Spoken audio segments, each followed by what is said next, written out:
Good evening. This is Your Vote 2017. I'm Neville Choi. And I'm Titi Gabi. It's largely been a day of confusion and frustration in many parts of the country as polling continues to be delayed. In the nation's capital, tens of thousands of voters were unable to cast their ballots today in what was supposed to be one-day polling. It's now been moved to Friday because election officers refused to work because they hadn't received their allowances. It's the latest in a series of problems for the Electoral Commission, and it's only the third day of polling. Tonight we ask why with our guest in the studio, Dr. Eric Kwa from the Constitutional and Law Reform Commission. Welcome to Your Vote 2017, Dr. Kwa. Thank you, Titi, and thank you, Neville. Thank you for inviting me to join the panel tonight. Thank you. Also on the show, we'll hear from voters themselves and those of you who have contacted us on Facebook. But first, here's senior reporter Sarah Aupong with a wrap-up of today's events. As early as 6 a.m., voters began lining up in different parts of Port Moresby to cast their votes. But it wasn't long before news started circulating that Moresby Northwest electorate was going to defer polling to a later date. By 9 a.m., EMTV was able to confirm with the PNG Electoral Commission that all three electorates in NCD was going to put off polling to Friday. Polling officials were refusing to work because of non-payment of camping allowances.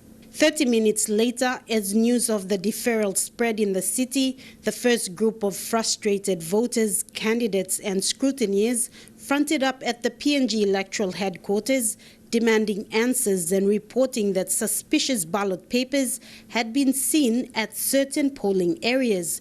The PNG EC was on lockdown as the crowd continued to grow outside the gates. At the same time, reports began filtering through social media that several electoral officials had been detained. NCD electoral manager Terence Hatinu was found carrying over 184,000 kina in cash and was unescorted without any security escort. Police detained him for questioning. By 3 p.m., Electoral Commissioner Patilius Gamato faced local and international media for his daily election update.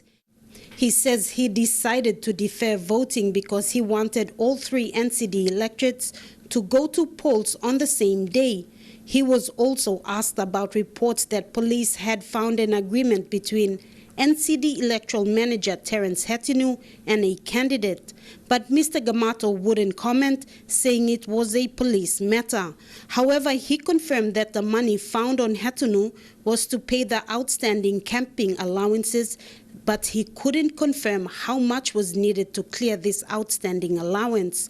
Mr. Gamato also couldn't confirm how much was owed to each electoral official and how many officials there were.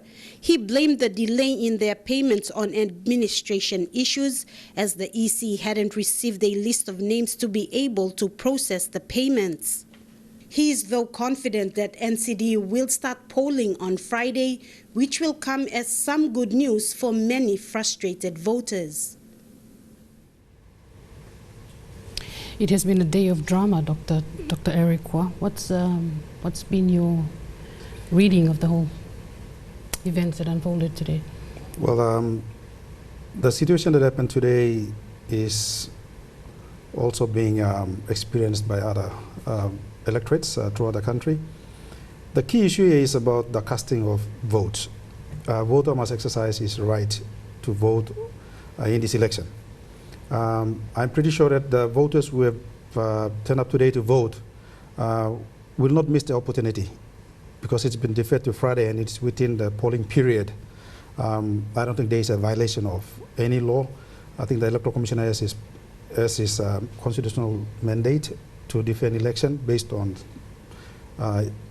various circumstances that doesn't allow us to conduct an election on a day. So for me, when I heard about it, I was not surprised and I was not concerned that people might say we have been denied our rights. The rights can still be exercised on Friday. I think the key issue is that if it's not conducted at all, then it becomes a real issue because voters must freely exercise the right on the day that has been designated to vote. So for me, I don't think it should be an issue for alarm, which shouldn't cause a lot of concern. Let's look forward to Friday for the other electorates as well. I understand that the voting will still happen and the right must still be exercised. You've had some experience as an election observer yourself, and you've observed elections in countries where one-day polling has been effectively delivered. What's the problem with our country? Yeah, I was fortunate to join the Commonwealth Observer Group to the elections in Ghana, in Western Africa. They had a one-day polling throughout the country. They had 13 million voters, of a total of population of 30 million. Now, I was really surprised that the election was able to run throughout the day without any hiccup. I was there at the polling stations at 6 o'clock. The polling stations opened. The people voted until 5. And by 7 o'clock, the results were in for the open electorates. Within 42 hours, were the result for the president.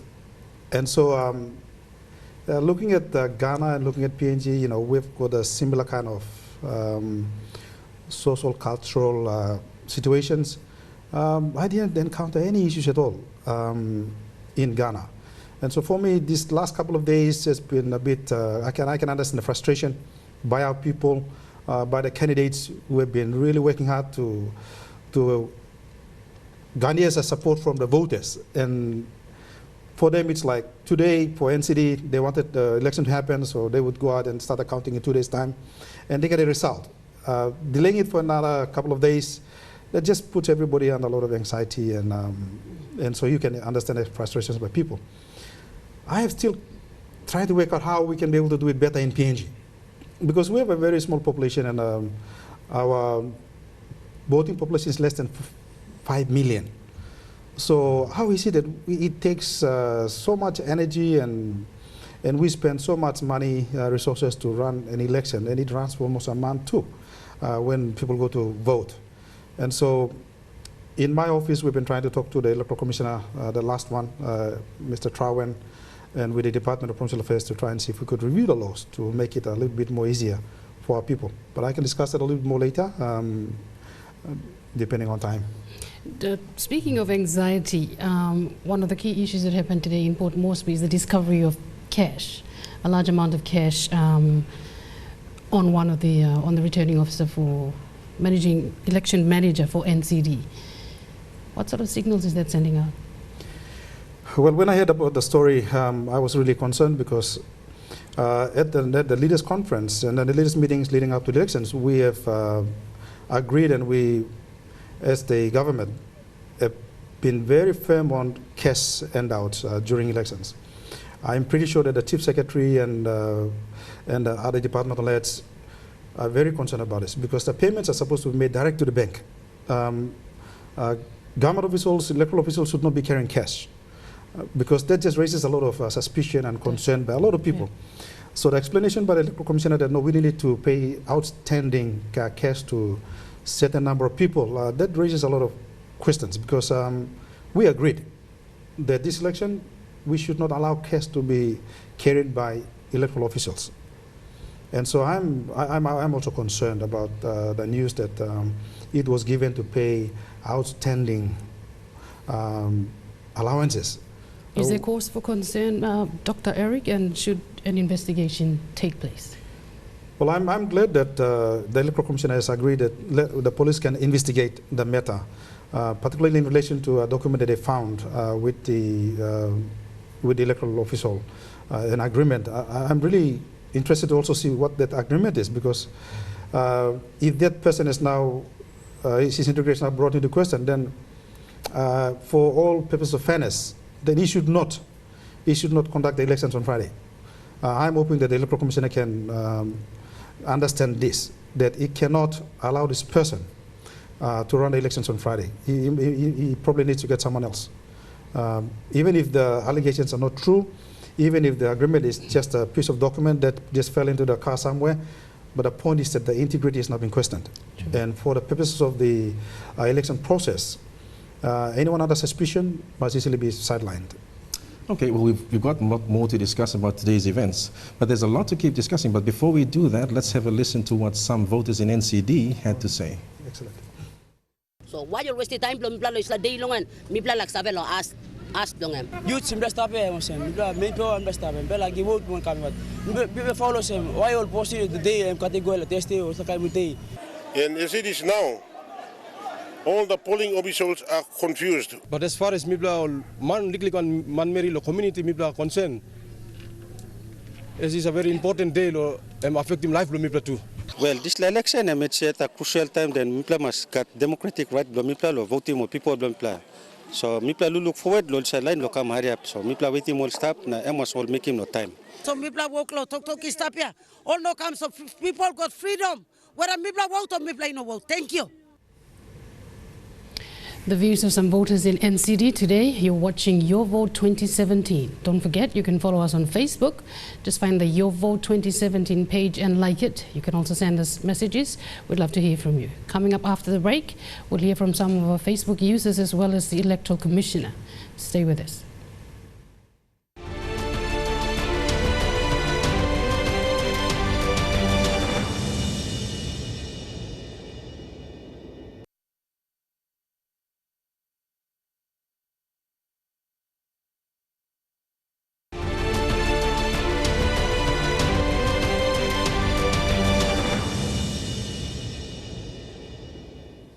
Welcome back to Your Vote 2017. Pressure is certainly mounting on the Electoral Commissioner and his team after voting for Port Moresby was deferred today until Friday. In a moment, we'll hear from the Commissioner himself, but first, people are also voicing their frustrations on social media. Some, like one from Noran Torosa, it says it's all happening all over the country. We should unite and call for a suspension of all ballot papers. Lomes Risiepa on Facebook also called for a boycott. Good citizens, let us boycott this election because our democratic right has been hijacked. Cassandra Lars Lai asks, will the public servants be given time off from work on Friday?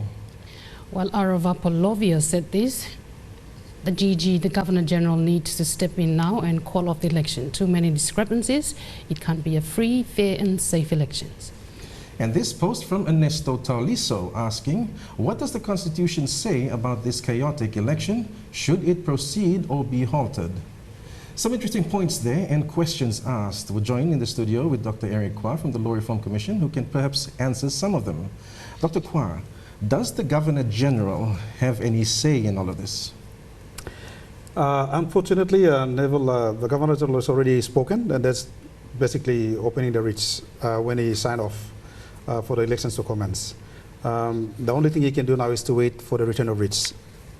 For him to intervene at this stage, it won't be possible. The deferral of the elections, boycott of the elections, halting the elections, that will not happen because people have already started voting since Saturday. It will be quite difficult for us to tell the Electoral Commission to suspend the elections, because what do we do with those who have already started voting since Saturday? And so my view is that we should encourage all Papuans out there to go to the polls, go and vote. The issues about discrepancies, that will be dealt with at a later stage through the Court of Disputed Returns. As a government, we're also watching the way that the law is being affected. We will also be setting up a review after the elections to see how we can fix some of those loopholes in the law. And so, friends out there, go and cast a vote. In NCD, the votes will happen on Friday, and so there is no issue of deferral anymore because a date has been set. If there was no date set, then we would be worried why is there no date set. But the date has been set. We still have the chance to go and cast our vote. Okay, there might be one or two issues around the country where people are saying that there are issues with the common roll. Some rolls might be inflated. The names might not be on the roll. My suggestion, leave it after the elections. There is a process that that will kick in to fix those issues. Okay, and so there's a lot of the words like chaos and words like a failed election. They're already being thrown about. Is it justified? Chaos happens in a lot of the elections around the world. You can recall the elections in the US in November last year when there were a lot of issues about illegal voters, the names not on the roll. So these are issues that we confront all the time in various elections all around the world. But I think that should not give us the excuse to say that, okay, because it happens around the world, Papua New Guinea is no different. I think we should do it better. And so, looking at the past 2 elections that I've been a commentator on in 2007, 2012, and now, I think my view is that this one is a little bit more chaotic than the previous elections. And we need to review the process and understand all these issues and hopefully fix it up before the 2022 elections. And one of the most chaotic aspects of these elections is the common roll or the electoral roll. So there's people here, what's your advice to people who voted in 2012 but then can't find their names on the common roll for these elections? And in some cases the names have moved to a different province. If your name isn't on the roll, is that the end of it, or is there other options that voters can use? Yeah, I think in a number of the electorates now, the Electoral Commission has agreed that they can use the preliminary rolls for 2012 and the current one. He has said that, of course, there will be discrepancies in the roll, but that's the whole reason why we need to cleanse the roll. That's the reason why we need to update the rolls. And I think the Commission tried to do that in the last 12 months. And I don't think it has succeeded. I think the use of the preliminary rolls for 2012 in support of the current one, that's really an unacceptable, in my view, it's unacceptable. But listen, voters out there, go and check those 2 lists, and if your name is on, vote. If your name is not on, let's wait after the elections, and let's fix the process. But the election must go on. I think it's on us. We cannot abandon the elections. We cannot halt the elections. The Constitution doesn't say anything about what happens to a person in this kind of situation. What the Constitution basically says is you must exercise your right. Now, I know that the Electoral Commission will say, well, we told people to check on the website. We've told people all of the last couple of months, check your name and confirm. Now, obviously, a lot of people don't have access to the internet. A lot of people don't have access to the kind of technology that we have. A lot of the people in remote areas. That's the reason why they send out officials to update the common roll. I have held a strong view against the common roll, and I have suggested, and we've tried it at the Constitutional Reform Commission, to tie in the issue of the population census against the common roll. I've been saying that all along, that when you do a population census, can you also update the common roll? Because the population census happens a couple of years before the elections. And so we have tried to fix the law. The law now allows that to happen. But unfortunately, in the last couple of years that we've been trying to talk to Mr. Trowen, or Seth Trowen, it hasn't worked out. And so I'm hoping that after these elections, we can talk to Commissioner Gamato and see how we can link that. So we don't have to waste time and money trying to update the common roll when there is a population census that counts everybody in the country, and they go by household by household.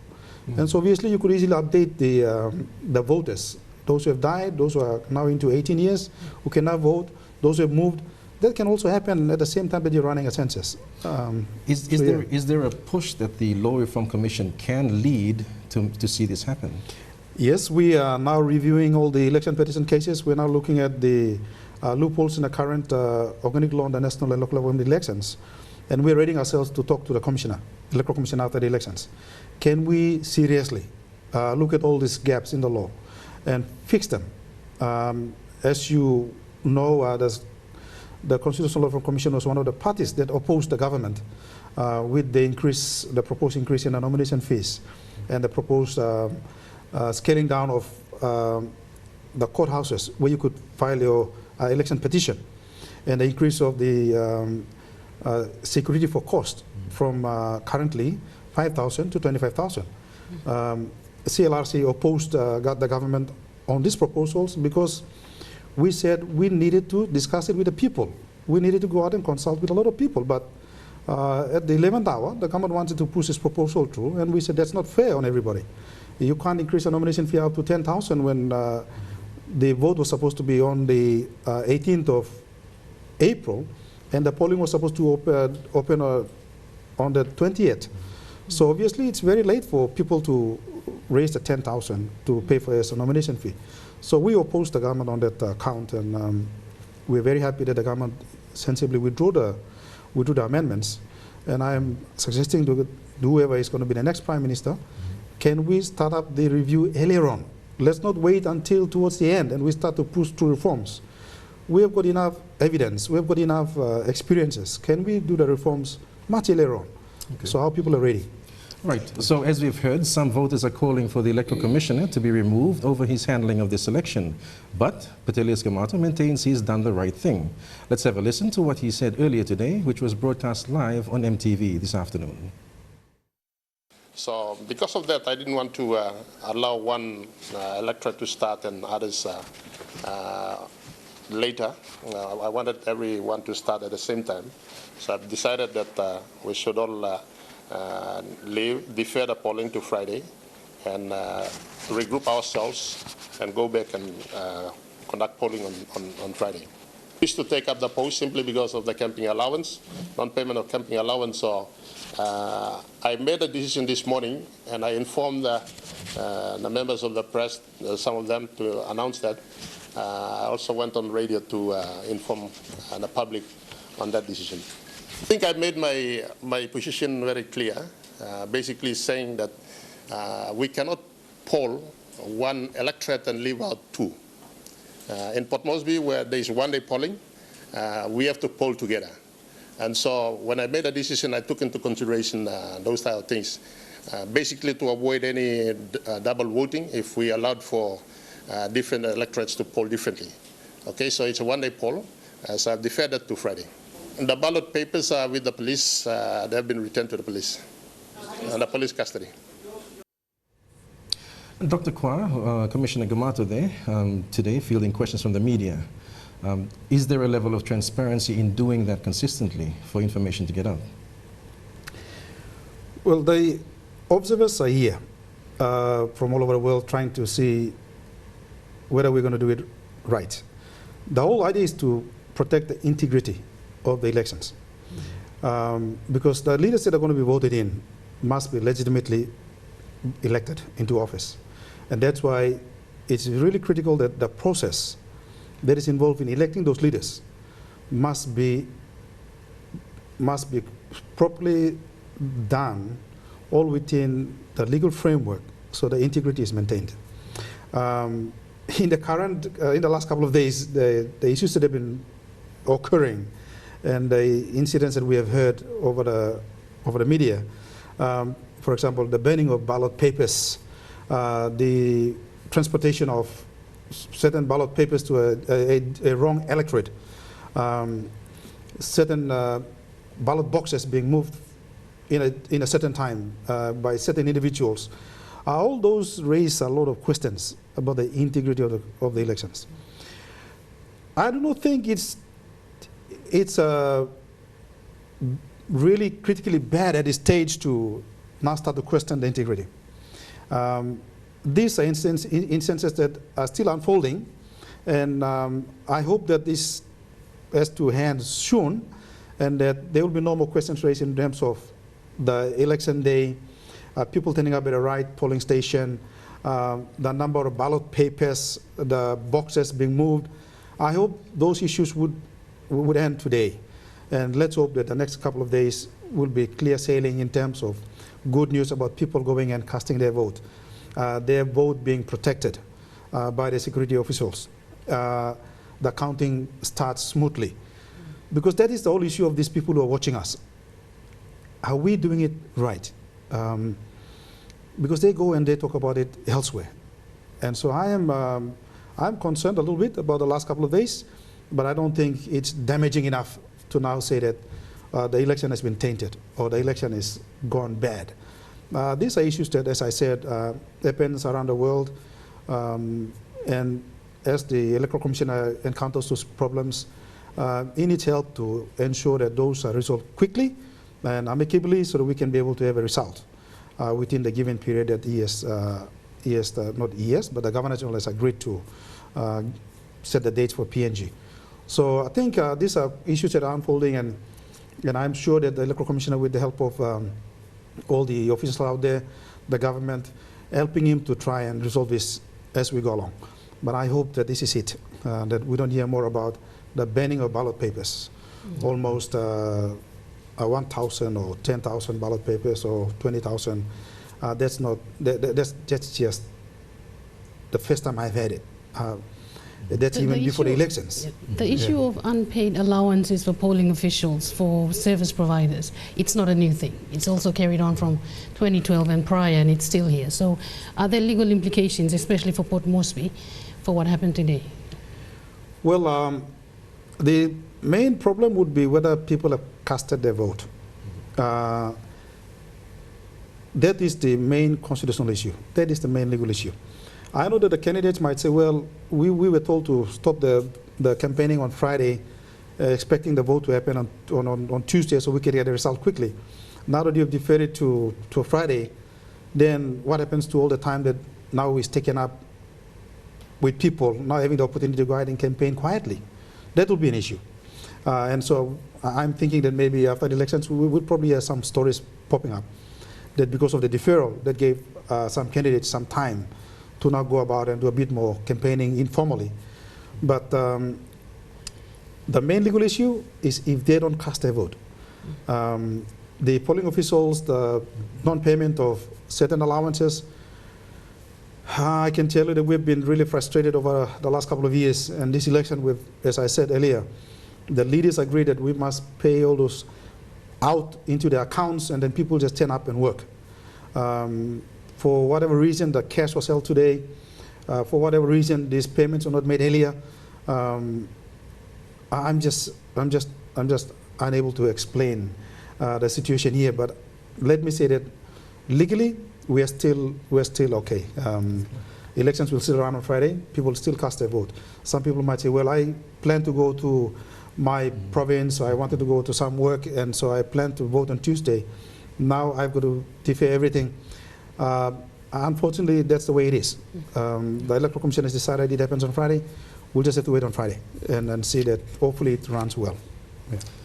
Dr. Eric Kwa, thank you very much for your time on Your Vote 2017. Well, viewers, we've come back to the end of the show now. Unfortunately, we don't have any more time. It's a very good discussion that we're having right now, but also a level of assurance from Dr. Eric Kwa. Voters, do not be anxious. You're going to vote on Friday, and that's where it is. So prepare for Friday. You're watching Your Vote 2017. Find us on Facebook. Just look for Your Vote 2017 and like it and send us a comment. We'd like to hear from you. Until we see you again tomorrow night, I'm Neville Choi. And I'm Diti Gabi. Thanks for your company. Good night. Good night.